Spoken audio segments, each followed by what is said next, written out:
now. Welcome everybody to another episode of the Boxland broadcast. This week is me and Kyle, your hosts. My name's Noah. This is my co-host Kyle. Say hi to the world, Kyle. Why did you introduce us twice? I had a plan. I was gonna write it out, and then I was just like, nah, I got this. I don't. I should just write things out. Listen, all 5 previous viewers, if they return, they'll be like, man, this is organized. We came for the shit show. That's true. We came That's to true. see feces hit the fan. Well, it's lucky there's a fan right above you. I know. Oh, I could just shower you in fucking feces. Oh my god, put a little, basil in there, some oregano, throw it right in the ceiling fan, make a little shit sun, and it comes down and you're like, hey, it's me, Arriba Kyle. And then you fling it in the air a little bit more, and now you've made yourself another fan. Remember when we had the discussion, we were like, oh, we'll have these shorter ones a little more, concise and focused. Nah. And then we decided to talk to a minute about shit. That was a different time. That was almost 4 whole minutes ago. Now, how are you doing there today, Kyle? How are you doing? I haven't really seen you today very much. Because you went to Incredibles 2. Oh, speaking of Incredibles 2, another seamless segue, as they'd have it. We're fucking great. Now, Kyle, since we both went and saw Incredibles 2, why don't you tell me what? Also, this is gonna be our official review of Incredibles 2, and also, wait, hold on. Before that, a little word from me, not Kyle.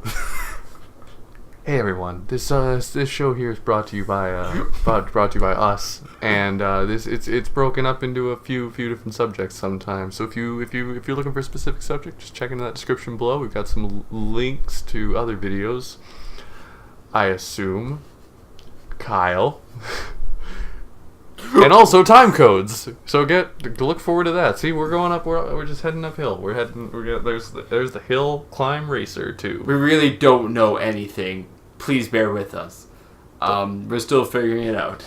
Just being totally honest. It's unbearable. So do you want my predictions? Since we both saw Incredibles 2. I mean, we both saw it. Don't lie to the audience. I never lie. I'm a saint. No, you're nothing but lies. What now, as in a pure Republic of Boxland fashion, what did you think the plot was of this movie from start to finish, please? Did we pretend like I saw Solo when we did the same thing? We did see Solo together. No, we didn't. No, we did though. Listen, it's okay if you don't remember. You did have a weird, hazy recollection of the events that took place. So I'll link to that video in the description. So here's my rundown of Incredibles 2. Okay. So it starts off immediately after Incredibles 1. They're like the Underminer, who, being a mole person, is blind, and so they just it's legitimately 2 minutes. He's just like, I'm the Underminer. Then Mr. Incredible just throws him into the sun. Yeah. This movie also dark, right? Okay. They're Incredible 1 starts with suicide and wow. It starts with and then it's the lawsuits, all this kind of stuff. You didn't save my life. You ruined my death. Yeah. They're like, you know what? That's what children love. Kids movies, they love that hard realism. Dark. Yeah. So Mr. Incredible's like, listen, I've got shit to do. He just grabs him by the scruff and throws him into the sun. Yeah. Right. And then it's just like... And is he screaming the entire way? Yes. Okay. Yeah. Brutal, horrifying. Yeah. Yeah, okay. Good. Like him... It's a 2-minute scene. Yeah. There's a minute of him throwing him into the sun, and then there's another minute of him, choking in space. It's a tracking shot. And just, into the sun, and then burning to death. Watching the light, watching him become aware he's about to die. Yeah, okay. Sounds good. Yeah, and deciding whether he's going to suffocate first or burn to death. Yeah. Right? And so... they go home and then fast forward. It's a hard fast forward of however many years it's been since the first Incredibles. Yeah. I forget exactly do you know how many years? Since the first movie came out? Yes. 14 years. 14 years. So yeah, so it's like, it goes 14 years. Yeah. So now it's present day, and it's, so it's like Jack's a shitty like teenager. What kind of music does he listen to? Shitty music. Like what? I don't know. Whatever people listen to now. All right. I want specifics. I want a specific band that he listens to. I don't know any bands now. Ah, come on. Yeah, you do. No. Anyhow, so they can't get the rights to any music, so I don't know what he listens to because they never really play it. It's all just sort of like background music. Noah. Oh, so he listens to DJ Kyle. What? You're a DJ in this movie now. This is my plot synopsis. Why are you trying to hijack the plot synopsis? I'm just trying to expand the world a little bit. Anyhow. Like, I feel like your recollection of details is a little hazy sometimes, so I just do my best to try and, like, steer you back on the right path. Anyhow, so it's... And then, the invisible force-field girl... Violet. She now just goes by V. Okay. She's like, in, like the arts. She's like she's got hard goth into, like, the arts and, like, university. And then, who's the fast kid? It was like their son. I can't remember. Quick. He was just fast. I don't know his fucking name. His name was Fast. Was it actually? Yeah. No, it wasn't. You're smiling. So what are you talking about? Well, what's his name? Race. No, it wasn't. It was like... Was it like Flash or some shit like that? It was Flash. Was it actually? I'm surprised that you got that. Don't look it up! No, I'm going to look it up now. Go on. It's Dash. Was it actually? Yes. See, I don't believe you now. Who was... Hey, audience. So, this was supposed to be a synopsis, and now I have to look up who the name of the fast kid. Who was the fast kid in the... It was Dash. And I mean, it might be, but now I can't trust you. Full name, Dashiell. Yes, okay. Yeah. I would never lie to you, Kyle. Yeah, you would. I would never lie to you in a million days. And so, Dash, because he has, like, superpowers where they're like, you should use your superpowers, but he's like, I can't. So he's like the running back of like the football team. Also, he's just, because once again, they're like, you know what? It's kind of grown up with these, but it's still gonna be a kid movie. So it's like he's banging just sleuths left, right, and center. But it's all implied. It's one of those things of like he takes like 3 girls to his bedroom and just puts like a sock on the door, and everyone else is like, we know. And then they make some like dumb joke about it.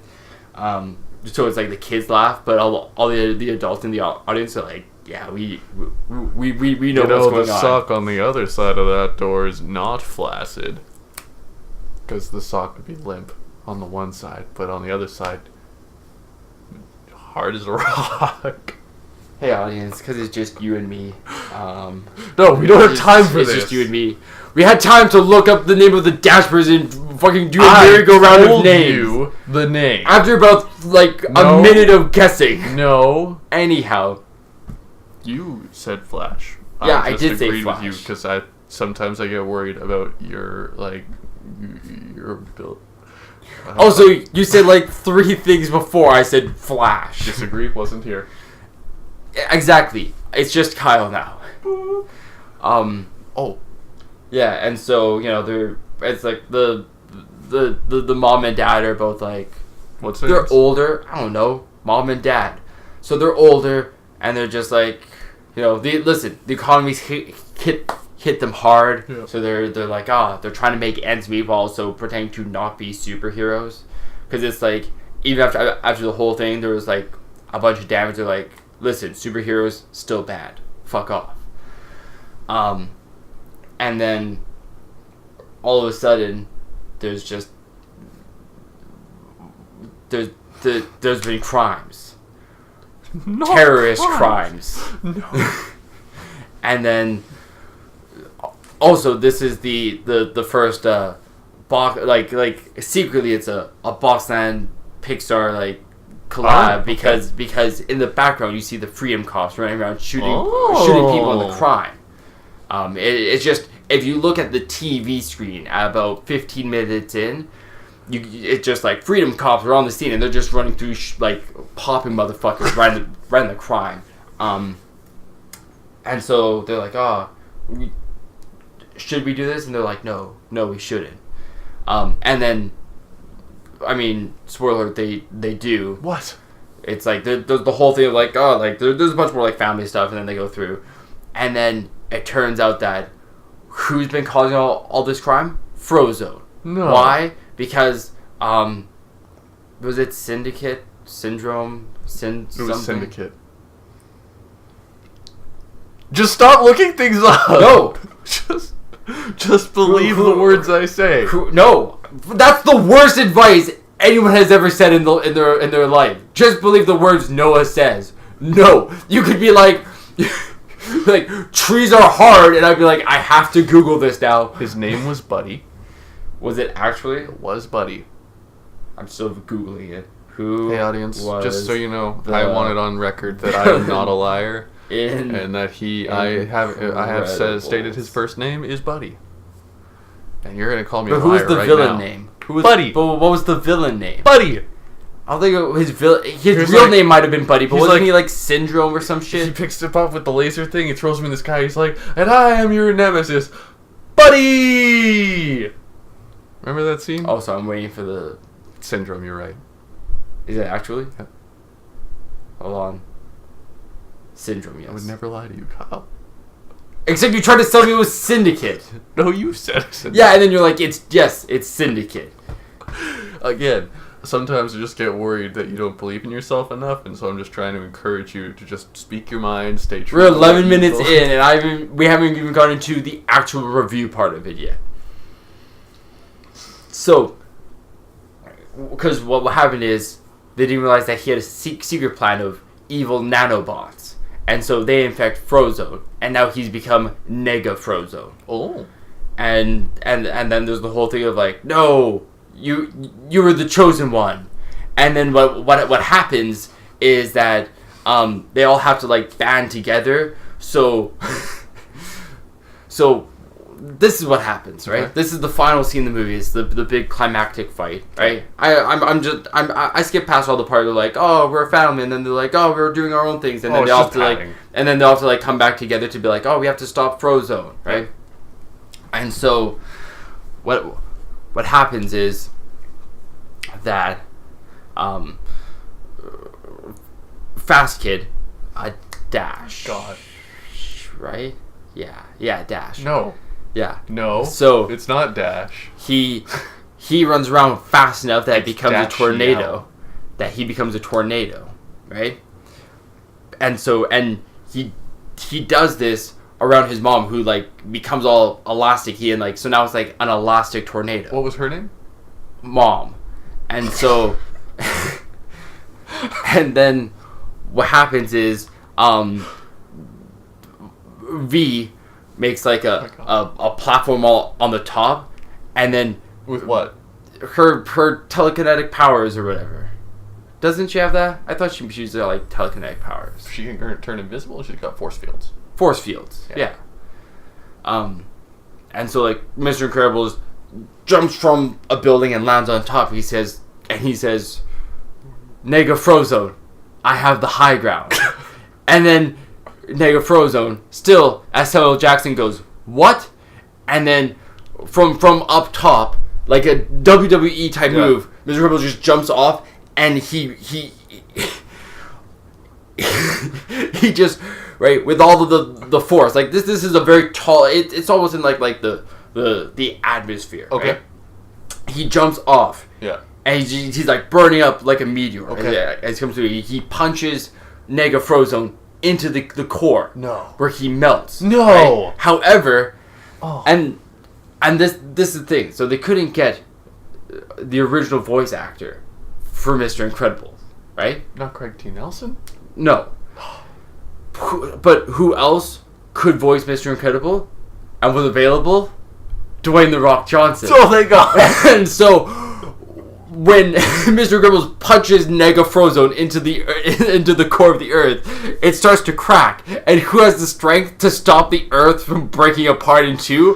Mr. Incredible. So as he looks out at his family, he grabs both sides of the Earth and it splits apart. And he says, I love you, but I have to do this. They say no. He says, I am the Rock! And he closes the world in on himself, seals it shut. Right? And so they all have like a funeral service, and then it's like, and then credits roll after like the funeral service, and then post-credit scene, you know who is the mastermind behind it all? Frozone's wife. No! And that's the tease for Incredibles 3. Honey? Yeah. So that's how the Incredibles movie went. Man, we're gonna be putting out 2 videos like right side by side of that. That's good. It's my phone. You son of a bitch. You just like give me your shirt. Give me your shorts. I don't have anything to wipe off your gross shit. I mean, I really. You said something like my face 2 days ago. You spat all over my neck. You're welcome. That's a treat. This was not a treat. This was. No, it's not a treat because your fucking breath smelled like shitty, terrible coffee. Well, it was. So that's God. It's gross. God, there was so much. So why don't you tell me what the? Oh no! You already explained the whole movie. So do you want to put another marker down? Oh yeah, I'll do that. No, this is still the same thing. Okay. This is all it's all rounded together. This is how the movie industry works. Now, Kyle, I'm not gonna lie to you. It feels like we saw different movies. Would you say my version is better than the version you saw? Yes. How much of that is because The Rock now voices Mr. Oh, that is 1,000,000% why. The other part is that Nega Frozone is in that, and I'm a big fan of Nega Frozone. So, I'll do a quick non-spoiler section here, and then follow that up immediately with all the spoilers. Yeah. Non-spoiler. Should we put the guac sound effect between where it's like this is the sound effect of when we're about to get into spoilers, and then you hit guac. Do you want to do the guac sound? I mean, I feel like it's your sound. Just lean right into the mic and just go guac. All right. Well, I'll do that. Do that right now. No, because that's the sound for when we go into spoilers. Do non-spoilers, and then we'll do a sound for live. Spoilers. Okay. Yes. Okay. Here we go. So non-spoiler review. What did you think of this movie? What would you rate it? I mean, no, I did my part. Now it's your part. So I give it a good. I don't know if I'd say it's great. It's not close to the first one in my opinion. Like, first one had so much right with it. This second one plays very hard on the nostalgia factor of the first one. Like, hey, you liked this, you liked this, you liked this, and it was pretty evident from the trailers. I wasn't quite ready for how much it was going to just repeat the first story, with the exception of the last. There's bits and pieces from the last act that aren't verbatim the same movie. I'd probably give it a 7. Yeah, if I had to put a number to it, it is just. Hey, here you go. Also, some of the characters look real weird. Like, do you remember in the first movie, Violet's, like, the guy at school, Tony Ridinger? I don't know why you're asking me if I remember people from the first movie. In the first movie, Violet's like, I've got this crush on this guy, I do. And then Dash is like, Tony Ridinger. And then she's like, shut up. And then that's everything for her. And then at the end of the movie, she makes a date with the guy at the football arena place where they're doing the track and field thing. Okay. Do you remember this? No. Well, I honestly remember almost nothing from the first movie. I haven't seen it in probably 13 years. You saw it at least twice then. Tony Ridinger looks real weird. He does not look like he did in the first movie. For the most part, the characters do. There are some. Wait, how does me not seeing it for 13 years mean I saw it twice? I just took a guess. Was I right? I mean, maybe. Yes. To be honest, I could have seen it 12 times. 13 years still have passed. I won't remember anything. I think it was probably twice. I feel like I was there. No, you weren't there 13 years ago. So, yeah. Oh, there's only like a couple different couple characters that look a little bit weird. No, you know what? It's just Tony. Tony looks fucking weird. It's like they de-aged him, like they took 4 years off of him. Because he was like the high school senior, and now he looks like he's a middle school, like, grade 7, grade 8. Yeah, it's good. Is it great? Maybe. If the first movie didn't exist, then yes, this would have been great. So, in comparison to the first one, it's good, but as a standalone, you'd say it's great? Yeah, but I mean, you'd need the first movie in order for this to be good.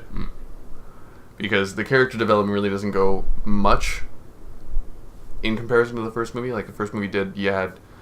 Each one of the characters got their own individual moments. That was like, hey, Mrs. Incredible's doing something. What's her name? Her name is Helen. Helen. And she got to go do her own thing. And then Mr. Incredible, famously known as Robert or Bob, got to go do his own thing. And then Dash and Violet and Jack all got their moments too. Well, Jack not as much. Also, fun fact, did you know, because, I guess, I don't know if it's, okay. Oh, also, Jack's dead, that's why I didn't mention him at all. Oh, what's your movie rated, by the way? Well, that depends where you are. Well, America. We're in the States. Like,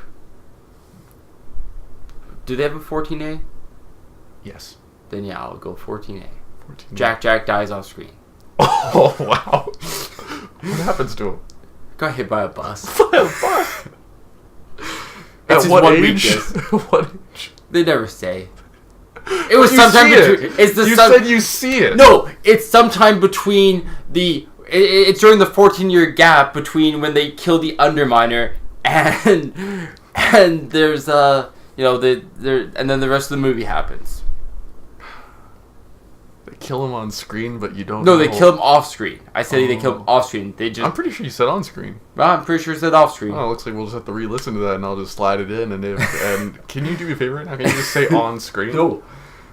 So yeah, they kill Jack off screen. I'm Kyle, and I say on screen. Kyle, what a great impression of yourself yet again.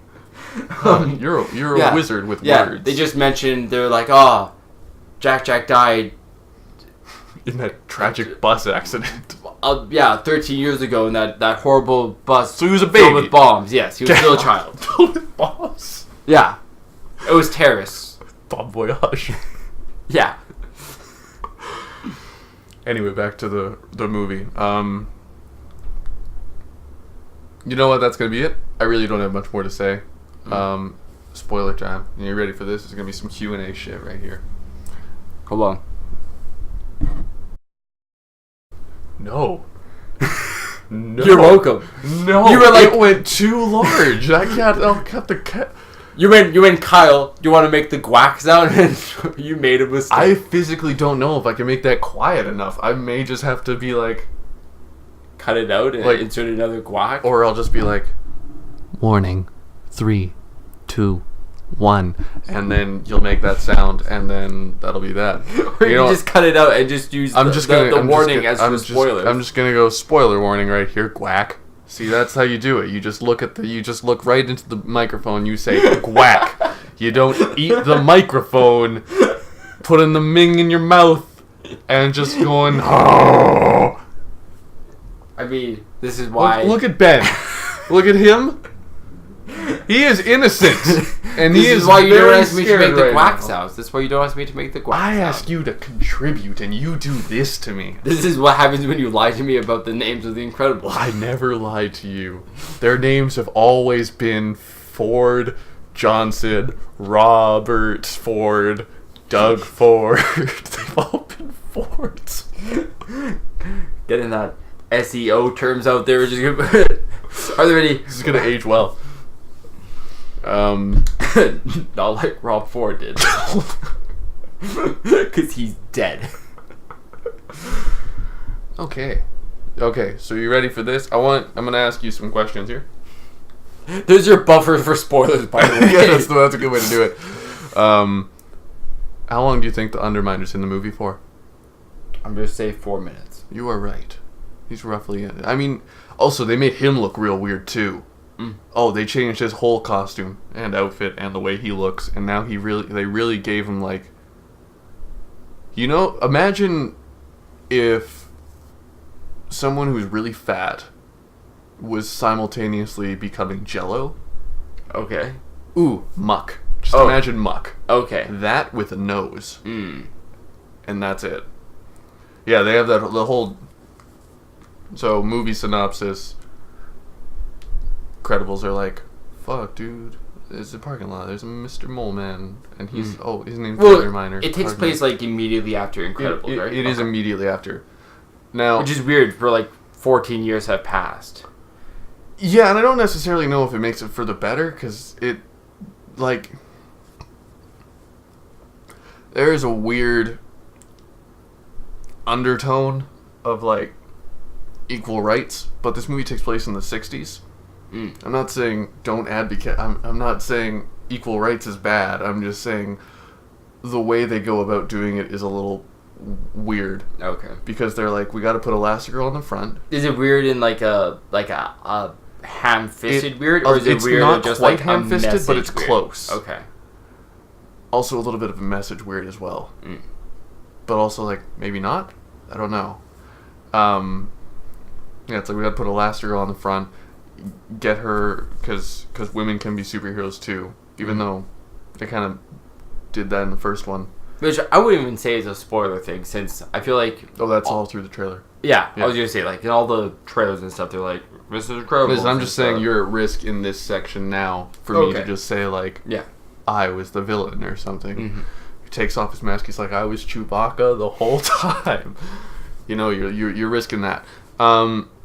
So the Underminer, he's in it, and then he's not, and he gets away, and...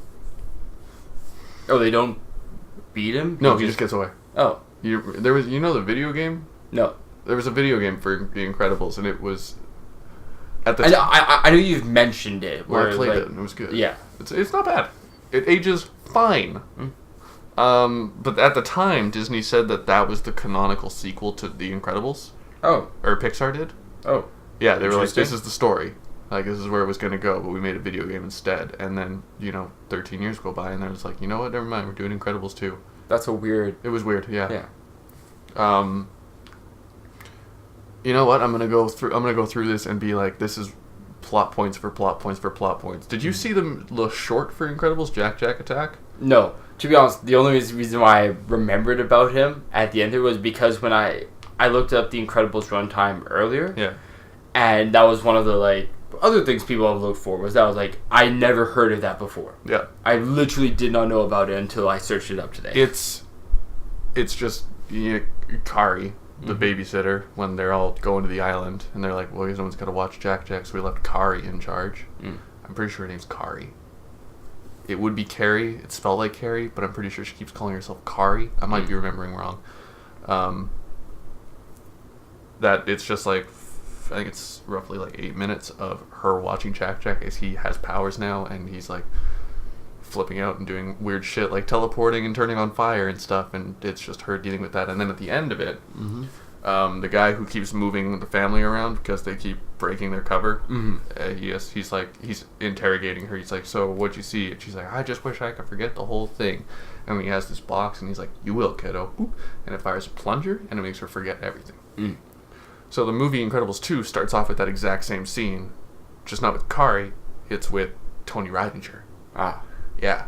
So, and it's verbatim the exact same thing. And this is, when we say starts, is this like after Underminer, or is this... No, this is before. Okay. This is how the movie like opens up. The title card hasn't come in yet. But they do that same scene, and the last, I think, 5-6 sentences are verbatim exactly the same as the one with Carrie. It's like, I wish I could forget the whole thing. And then he's like, you will, kiddo. You will. And he does it, and it's the same. Nothing different. I mean, if you hadn't seen that short, like, I'm sure it would have been new for you. Kind of came off as a little bit just, like, lazy. Also, Violet's whole story with that is super weird. Because her character boils down to, I had a crush on this guy, and then I asked him out, and then he didn't show up because somebody erased his memory. And now I'm dealing with that. Oh, so why did they erase only his memory? Because, for some reason, and again, this is only to give Violet a plot, it seems, when they're in the parking lot, because as soon as he erases his memory, he's like, the incident is what they talk about. She's like, what do you remember about the incident? He's like, and he explains what he saw. And when the Underminer came up, the whole family's like, ba-da-ba-ba-da, putting on the mask, just like the end of The Incredibles 1. Mm-hmm.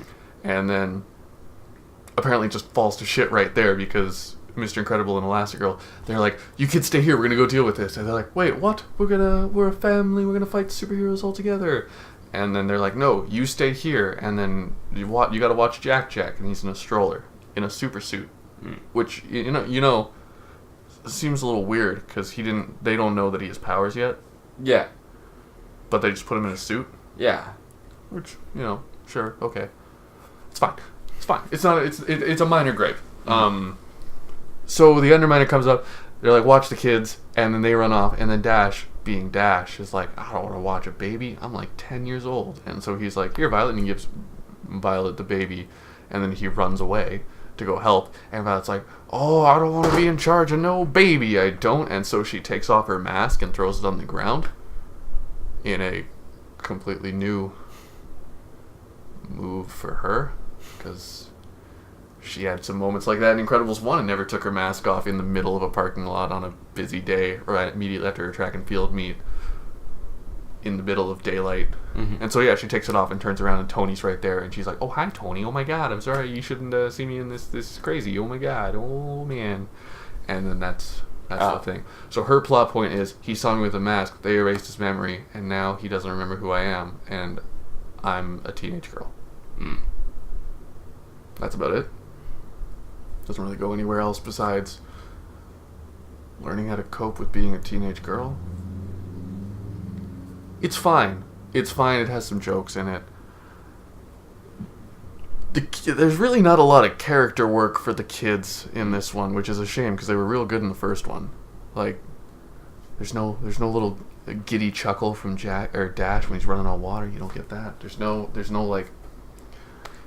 It's tough to explain that. Having just seen this movie like 2 hours ago, I'm still collecting all the thoughts. Well, I think part of the issue too is it's like, it is this is taking place immediately after the first one, so there really isn't a ton of room for these characters to like now grow. Yeah. Right. I'm not saying that it's like they needed to jump 14 years, make it like a real time thing, but it's like, what it would have been nice if it was like, hey, a couple years have passed, right? Like, or even like a month, and now this is a completely new story. Yeah, it's not just a continuation of a. Mm-hmm. It's a continuation for no reason, because again, it's just like the Underminer's the segue into a brand new plot. So why does this movie take place immediately after it? Yeah. Anyways. Yeah, I don't think it was like, and once again, yeah, sure, there's a game. If people are really interested, they probably would have played it.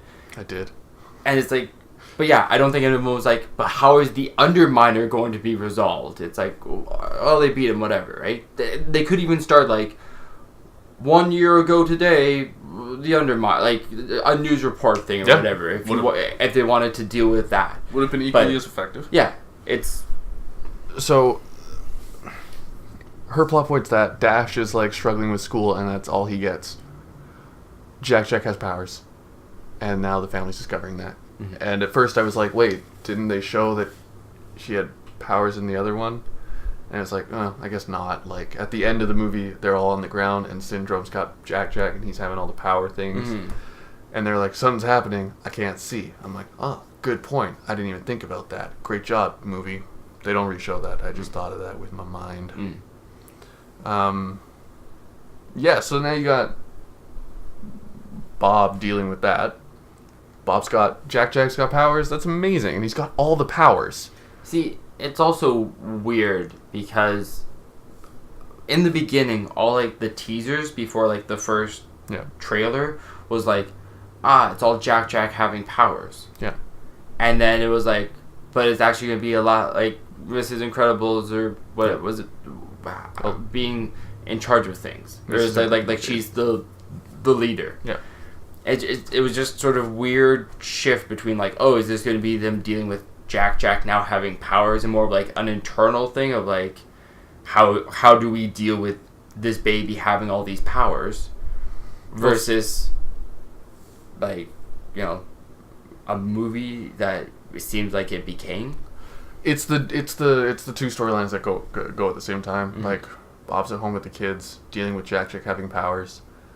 Elastigirl's out doing missions because Bob Odenkirk is like, I really want you to be. I'm going to bring superheroes back into the light because, you know, it's actually got like another like real dark story element in there because like the guy who tried to kill himself off that building. Mm-hmm. In this one, Bob Odenkirk's like, I need to bring superheroes back into this because when I was younger, my dad was in. It's like a real Watchmen, kind of like the glory days for the Watchmen montage. They're like, yeah, he knew Gazer Beam, he knew all of these people, Dyna-Guy. And then one day some robbers broke into his house, and so he tried to call Dyna-Guy, but superheroes had been outlawed. So the robbers came in, saw him on the phone, and they shot him. And he died. And it was like, oh. So we're just carrying on this one dark moment in the Incredibles movies, huh? Mm-hmm. Again, just redoing a plot element. Yeah, so Bob Odenkirk wants to bring superheroes back into society and be that because of that reason. And Elastigirl's his best option because she has the best track record of not destroying everything. Fair enough. Yep. And they even pull out charts and they're just like, yeah, here's your last 5 years before you guys had to go under, where like this is your destruction, this is what you cost the city. And even during the Underminer fight, like a bunch of drills come out of nowhere. Like it's not just the one, it's like several. And they level the city. And then they never talk about that again. A whole bank disappears into the ground as well as like an entire city block. And everyone's just like, you know what? Yeah, okay. Also, yeah, it's probably a little more difficult to do a lot of damage when it's like your ability is stretchy. I'm stretchy like a little frog. Versus like, I punch good. Yeah, like I'm super strong and smash things. So you're familiar with the villain of the movie? No. I'm assuming it's Bob Odenkirk's character because no. Oh. Now the only reason. I know nothing about this movie aside from the first trailer. And that's what I mean. Like the end of the first trailer, it's like you see that person in the mask, and they're just like, "Oh, belong to me" or something, and it's like big flashing black and white lights. Okay, maybe I didn't see that one. Oh, okay. Well, I don't recall that at all. It's like hypnotizing. Oh, is what it is. Oh, okay. Also, the bad guy's name is Screenslaver. Which I'm like, good pun. But it's the 60s. I don't think screensavers were a thing yet. Yeah. So your pun doesn't quite make sense here. Doesn't matter though. Again, another just minor grip. I'm just a bit of a salty bitch. So that person is trying to hypnotize the entire world. Well, trying to hypnotize superheroes. No, trying to hypnotize the entire world so that she can convince superheroes so that this person can convince superheroes to come to Screenslaver. Join forces with Screenslaver. No. Screenslaver's trying to control the world, so the superheroes are like, we gotta band together to stop Screenslaver. And then the Screenslaver is like, you know what? I tricked you. And then she hypnotizes the heroes to do bidding. Wouldn't it just be easier to hypnotize superheroes first? Right. Like, no matter what, you have to like, the plan is lynches on, like the linchpin of it is hypnotizing superheroes. It seems like you could just cut out hypnotizing the normal people and just be like, I'm just going to hypnotize these people. Also, the hypnosis in the movie seems to work based on how important you are to the plot. Like, there's an entire... At one point, Elastigirl's giving an interview at a news station, and there's monitors everywhere. And then the host is just like, can you hear me now? And like takes over the host name, and he's just like, hello, Elastigirl. And then she's just like looking at him. There's no monitor behind him conveniently. And then she like turns around and is like, oh my god, everyone's hypnotized, and look at all these monitors with fancy things on. I don't look at that. And then she looks away. But it's like they got hypnotized like that, but because she's important, she doesn't. You know, it plays a little loose with that. Meanwhile, Bob's dealing with powers, and so is that whole part just sort of like a comedy break of like, look at the shenanigans in the household type deal? I wouldn't say just comedy. Like, it does have Because at the end of that story, he kind of breaks down, and it's just like, I'm Mr. Incredible. I'm not Mr. Mediocre, Mr. Average. I just want to be able to prove that I'm a good dad. Mm-hmm. And so, there's the emotional resonance there. I see. I don't think it hits particularly hard because I do spend a lot of the time just going like shenanigans, and then he breaks down. It's not out of nowhere. It does lead up to it. It's just. It's not super clear. It's not just like let's follow this until we are also at that same point. It does the same kind of it does the cliche kind of thing where if you're gonna have a character breakdown, you overload them with a whole bunch of stuff for like 4 seconds. Yeah. Because like Jack, they find out Jack has powers. The kids do because somehow Mr. Incredible's been able to keep that to himself for a week. Which also for no reason. Like you would think that they'd be like, "Hey, listen, you two have superpowers. Your brother has superpowers. I don't. Hey, Violet, do you want to like make a force bubble around your brother just so he does it? Cool, thanks. Like, you would think that would be. It makes sense why he doesn't tell Elastigirl because she's out doing something, and he's like, I don't want to worry her because she's gonna want to come home. Yeah. And so that makes sense. But yeah, when the kids find out, they're just like, why didn't you tell us? And his honest to God answer is, I don't know. And they just kind of move on from that. And then it's just like, the kids are like, well, why did you tell us this? And why did you tell us that? And Dad's just like, yes, powers are so cool. Oh my God, I want to hold Jack. And then Jack is like, and then he's like, I just want to be a good dad. And then everyone gets real quiet and it's like, hey, there you go. And then the ever emotional line, I suppose, where Violet just hugs him. Is like, "You're not a great dad. You're an incredible dad." I'm like, I don't know if a pun was the I don't know if a joke was the right way to go here. Here's the emotional linchpin of the scene. But you know what? Listen, Mr. Pixar said. Every 15 minutes there has to be... No. Mr. Disney said that. Oh, is it Disney? It is now. Oh, okay. And it's very noticeable. Was the first one Pixar? It was Pixar. Okay. I don't know how big of a hand Disney had in it, if any. Okay. I'll just look that up real quick. Yeah, because it's...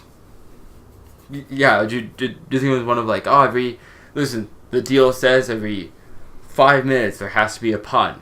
And listen, guys... We've gone 6, so... Okay, it is Disney as well. Yeah. But it's Disney Presents a Pixar film. This one is a Disney Pixar film.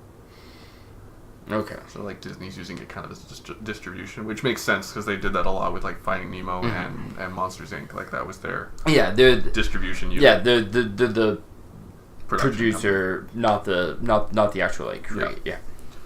So now Disney's...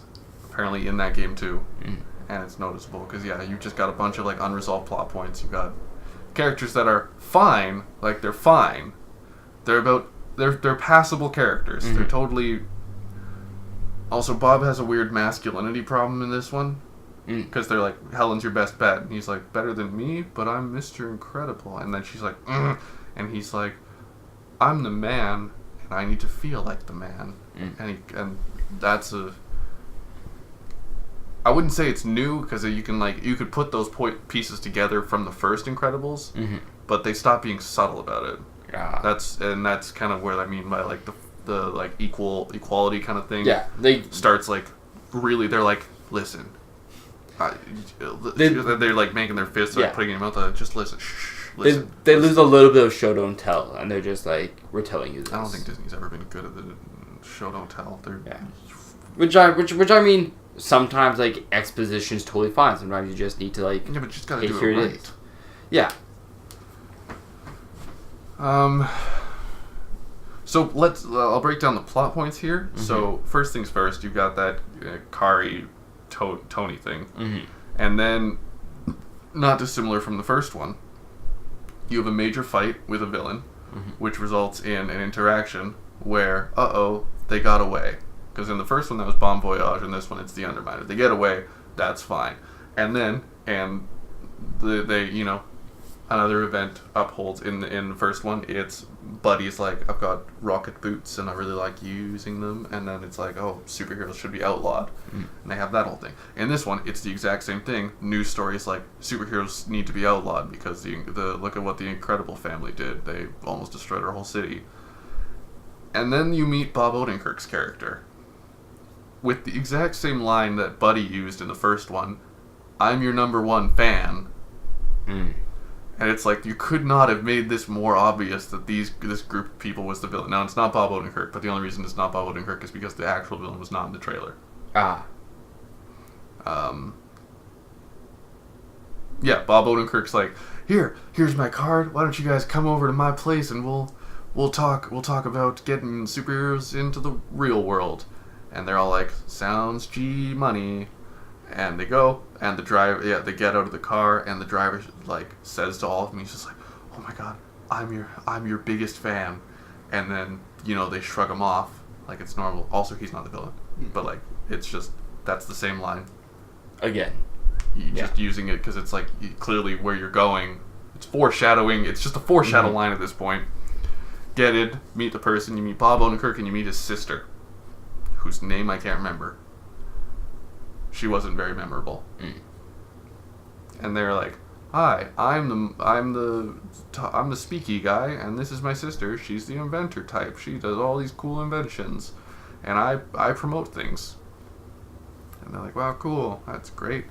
And they're like, "Now we're gonna send you on a solo mission." And so, like the first one where they send Mr. Incredible on a standalone mission, they send Helen on a standalone mission. Now, is the island or is the name of the place also like a pun? See, I liked the pun. I liked the joke in the first one because it was genuinely clever. Well, like, and man is an island. I like that. Well, not only that, but it also resonates with like the theme of it of like, oh, he couldn't do this alone. He needed his family despite he was hiding this before, but he can't do it without them type deal. Yeah. Do they do that again? Elastigirl manages to save the day pretty much every time, guaranteed, no problems. No, but like with the name. There isn't like an island. Okay. It's just like she's out in the city. Yeah. There is a pun on the city though, and I can't remember the name of the city right now. It's you'll need your family for this town. No, it's like Metberg or something. There was a pun because everyone laughed. And I don't remember what it is. So yeah, she goes on that mission, saves the thing successfully, like Mr. Incredible does in the first one with the first robot. And they get out and they're like, wait a minute, there's a bigger villain behind this? Intriguing. And then they have the altercation with the first villain. Mr. Incredible with Syndrome. Elastigirl with Screenslaver. The only difference is, in this one, she beats Screenslaver. Oh? Yeah, and she pulls off his mask and it's this like 18-year-old kid. And there's like, well, you're going to jail for a long So this time. is also someone you haven't seen before. Just a completely different character, yeah. Okay. Put him in jail and then... Ooh, pardon me.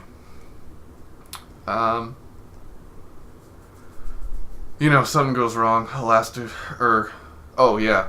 There's new superheroes as well, but they really don't matter. They're about as deep as a fucking paperclip. You've got Void.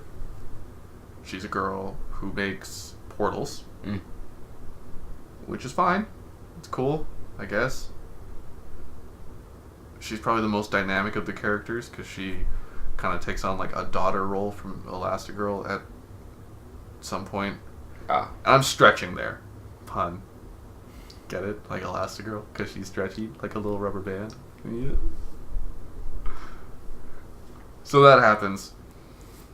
There's some guy named Brick who's just a big, strong brick. It's not an actual brick. He's just like imagine Brick from Anchorman, but like huge. Okay. Yeah. And then you've got Crusher, who can crush things with telekinesis, but not uncrush things with telekinesis. Apparently, they make a joke. They're like, "Uncrush this room," and he's just like, "What?" He's like, "Uncrush this room." He's like, "I can't uncrush things. They don't call me Uncrusher." It's like, but you're using telekinesis. Just. Do you have telekinesis, or do you have the ability to just make things not work anymore? Is that your ability? You have a real shitty ability. And you got Lightning Guy, who's I don't remember his name. Hey, buddy. Ben's just sneezing up on the windowsill. Oh, is he sneezing? Yeah. Oh, here he comes. Hey, buddy.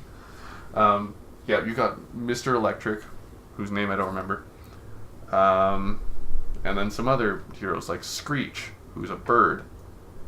Just a bird. Not a bird person, a bird. And then you got another guy who can... you remember from Deadpool 2, what's his name? There were a lot of superheroes in Deadpool 2. It was the one who got stuck in the thing, and then he spits acid. Yeah. Zeitgeist. Zeitgeist, yes. Him, but he spits lava. Ah. Yeah. He kind of looks like a frog. Ah. Also, he's like old.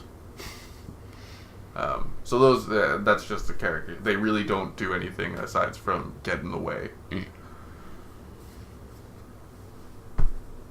Elastigirl starts like, wait a second, this 18-year-old pizza delivery guy was not the screenslaver somehow. He's got below average intelligence. There's no way he built an entire system that travels, nationwide across millions of TVs to hypnotize people. Mm-hmm. There's no way a pizza delivery guy could do that. And it was on the same kind of level as Ultron, where there's like a butterfly. He's gonna transform. Oh my god. So what you're saying is Incredibles 2 is against pizza delivery people. Yes. Hates pizza. Hey, you know what, pizza delivery people? The Republic of Boxland is here for you. That is exactly right. I see them a lot. Mm-hmm. Saw one last night, actually. Yeah, so as she's realizing this, she's talking to the villain. Can you guess who the villain is? I have told you about her. It's Odenkirk's sister. Yes, it is. Yeah. It's about as fucking odd.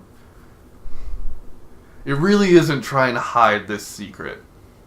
Well, I mean, when it's not Bob Odenkirk, it's going to be someone around him. There was only one thing I wasn't sure about. If Bob Odenkirk was in on it. Mm. He's not. Mm. But that was the only time they could have been like, yeah, okay, I didn't know. Because it was very obvious to his sister when he's telling the whole flashback story about like his dad being shot. He's like, and it's all because superheroes weren't there. And then his sister goes, no, it's because we had a safe room and he relied on superheroes too much. And I was like, oh, so you're just coming out as the villain right now. Like, we're 5 minutes in, right? Also, yeah, it's like she's the inventor and they really go all out on making sure that she's the inventor who's really good at inventing things. Like, she's a crack whiz with all this inventing stuff. She could do anything you ask her to. It's like make you a motorcycle or tap into a network of millions of TVs. They really don't hide it. It's without a doubt the worst part. Mm. Like, it's not Syndrome. I don't think anything. I really don't know if anything the Incredibles 2 could have thrown at you would have been as good as Syndrome, because he was fantastic. Yeah, you know what? Maybe this movie is just good, not great. More I'm talking about it. So as she's figuring it out, and she's like, wait a second. What if there was... Also, it's not like she's realizing that the guy that she put away in jail isn't Screenslaver, and the sister is. She just realizes that she's like, wait a second, what if Screenslaver was controlling him from inside the mask? And then as she's coming to that conclusion, she's like, you know what? Fuck it, revealing myself now. And she puts some goggles on Elastigirl. Now Elastigirl's evil. Yeah. And so, again, like Mr. Incredible being trapped in a electric vortex, she's stuck in an electric vortex on her face. So now she's got to go get help. What's going on? She needs help. So the evil girl calls Mr. Incredible, is like, hey, your wife's acting weird. You should probably come down here and fix this because she's acting weird. And so he calls Frozen, is like, Frozen, you gotta go deal with my kids. And then they do the whole, like, I'll be there ASAP. And then you hear Honey in the background, like, you better be back ASAP. I'm your wife. Super suit. I made this dinner. Don't be late.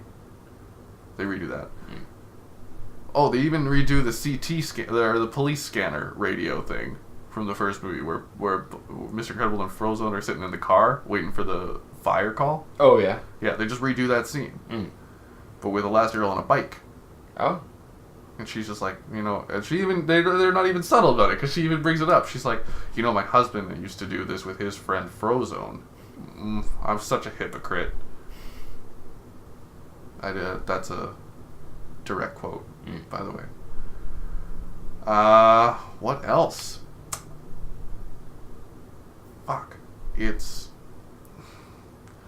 The action sequences are great. Okay. I should say good things as well. The action sequences are so freaking good. It puts a lot of, like, any movie that's come before this to shame. It's really well done. Like, if you had to see this movie for the action scenes alone, it's worth it. So how does it all wrap up? So they get on a boat. Mm-hmm. And they're like, we gotta go, the evil girl's plan is she's gonna hypnotize the entire world. Mm-hmm.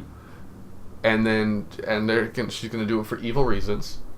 She's gonna be like, I want to kill an ambassador, and so Elastigirl's gonna stop her. And so her plan is to hypnotize people so that superheroes get together, so that she, as the inventor, can be like, hey guys, y'all trust me. Boop, boop, boop, boop, boop. Goggles on everybody. Now you're all evil. And then get them all on a boat, sail that into the middle of the ocean, turn that boat around, get a few calls out there like, oh my god, the superheroes have taken over the boat, and then crash that boat into the city. Yeah. And that way superheroes would never be allowed again. Now hear me out, this is just a crazy idea. Just put goggles on Mr. Incredible and just be like, just go fuck up the city. I feel like that's an equal measure. Or like, hey, this is the ambassador. Just snap his neck because you're Mr. Incredible. Yeah. Instead of taking a huge boat, taking it really far away, like enough for a third action sequence far away. And then the kids kind of get their moment because everyone's gone. Frozone gets kidnapped by all the people, and he's like, you gotta go to the boat because that's where they are. And then the kids get into the Incredicar. The Incredimobile, I think is what it's called. And they drive out there, and they're like, oh no, I wish this car would follow that boat. And it's like following the boat, and it turns into a boat, and it follows the boat. And then they get on board with Jack. And this is where Jack's powers really start coming to fruition here. So he's got a replication power, like he's got multiple man. Mm-hmm. He has the ability to turn into rubber, which, that was a weird one. You only get it for a couple seconds. It's a really great scene where Jack fights a raccoon. Because he sees a raccoon eating a drumstick, and Jack is like, I'm gonna fucking stop this shit. And so he like walks out and like phases through a window. He's got phasing abilities, and then he starts fighting this raccoon with his bare fists. He doesn't turn into the angry beast demon thing ever either. He just, which seemed to be like the main, like that and Laser Eyes. I remember being like the main two. No, Laser Eyes is a new thing too. Oh. It was fire. He had the ability to turn into metal, and then he had the demon. I think that was. Yeah, I think that was it. Okay. So yeah, I guess he can modify his build.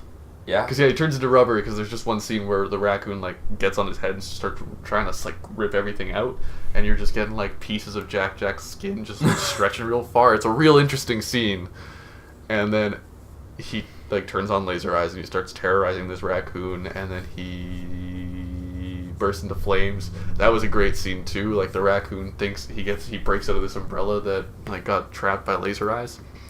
And then he pops up and he turns and he looks at Jack, and Jack's just sitting there and goes, hey, turns on fire. Also later in the film, Mr. Incredible picks up Jack by the arms and legs and goes, son, activate Laser Eyes. Pew, pew, pew, pew, pew, pew, pew, pew. Starts using him as a laser gun. It's fun. Yeah, so they're on the boat. Jack's powers really come to fruition here because he turns into a 500-pound, 9-foot-tall mass of baby. He just really just grows, and he sits on a bunch of people, and then he runs away like the Hulk, and he turns real small again, and then he phases through some more walls. For the most part, the kids trying to save the parents is them just trying to figure out where Jack disappeared to, so that you can pad the runtime a little bit. I was surprised that was like over 2 hours. Oh, it's exactly 2 hours. It's 2 hours, 5 minutes. No, it's not. I mean, I looked up the runtime. It's 2 hours and 5 minutes. Well, you're wrong. It's an hour and 58 minutes. Well, which also is not 2 hours exactly, but when I looked up the runtime for Incredibles 2, it said 2 hours and 5 minutes. Well, I hate to disappoint you, but I saw it today. Mm-hmm. It's an hour and 58 minutes. No big deal. Well, we all make mistakes. Is it including... No, because that is including credits, yeah. Okay, because I'm just saying that's like, when I looked it up, it says 2 hours and 5 minutes. Okay.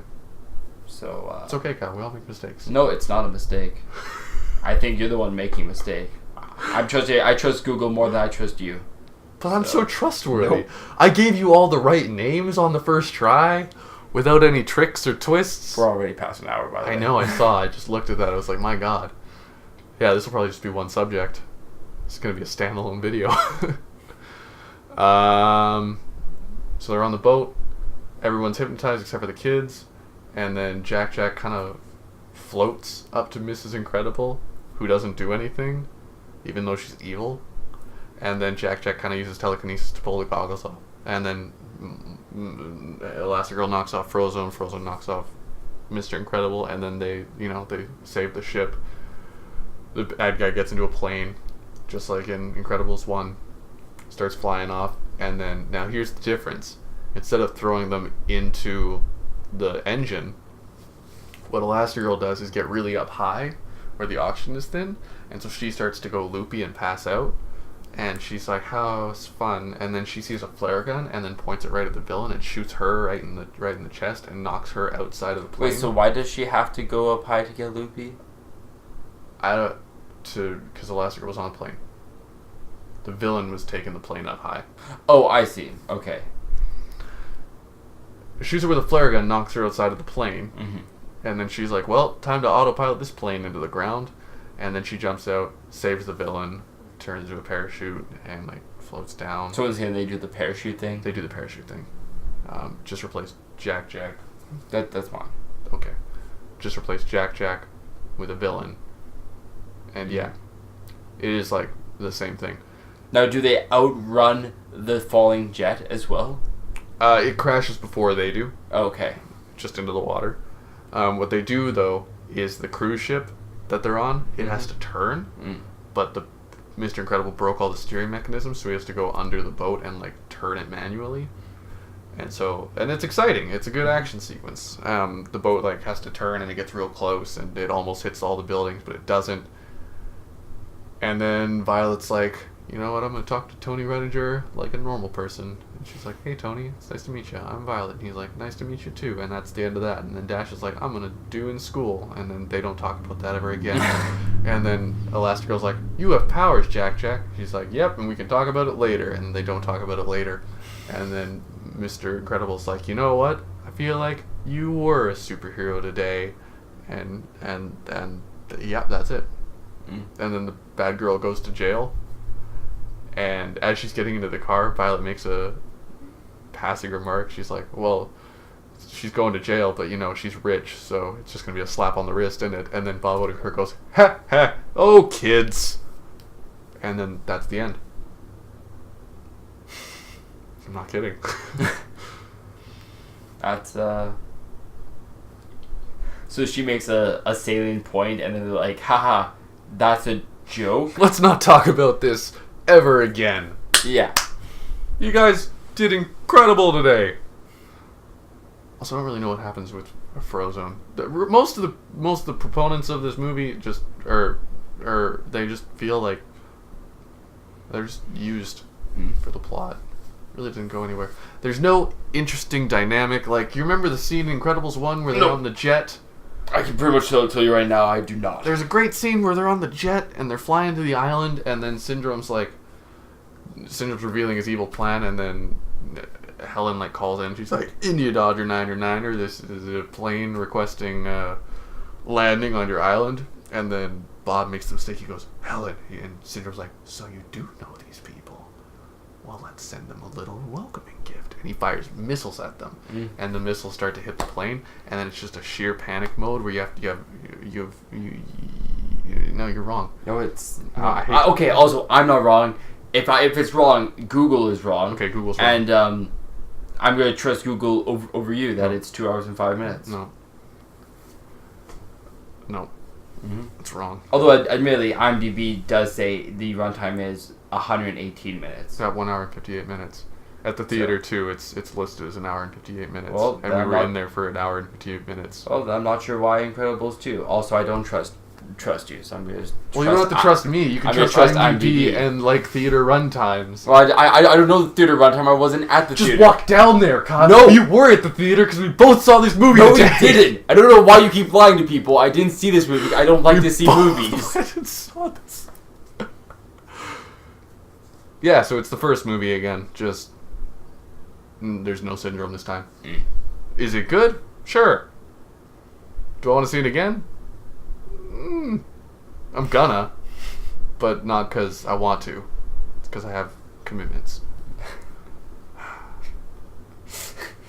The nice thing is I get to wait a week before I have to see it again. That will be nice. Do you have anything else to add? No. What did you think of The Incredibles 2? My portion was done in the beginning. What did you think the of last, The Incredibles 2? Did you like 40 some odd minutes was yours. Did you like it? Did you like I didn't see it, so I have nothing to say. Noah's playing with his belly button, for those of you who can't see it, because there's no camera here, it's just us talking. I don't know why he's doing it. I'm trying to trip you up so you make a mistake again. Just love when you make mistakes. Nope, I don't think I've made mistakes. Can you do me a favor? Nope. You just do me one. Nope. No, I need. Nope. I know, but you're gonna. I need you to do one. No, I'm not gonna say it. I need you to say July 16th, 2016. Thank you for watching this Incredibles 2 review. Who knows if this is the full Boxland broadcast or there'll be I feel like it probably is. Extra parts. But I mean, I don't know. Regardless of what happens, may the Grand Czar Wait, hold bless on. your... Hold on.